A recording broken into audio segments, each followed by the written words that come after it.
Okay, magandang araw po muli sa inyong lahat. Ngayon po ay napag-aralan po natin ang isang tool dito sa Photoshop na tinatawag na brush tool.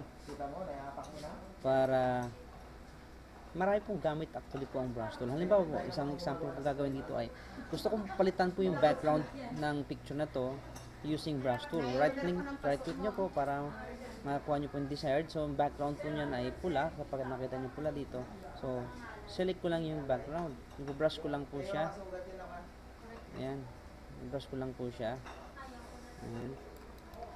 Palaking ko pa po. Ayan. So, pwede nyo pong palitan yung background nyo. Kahit ano pong kulay ang gusto nyo.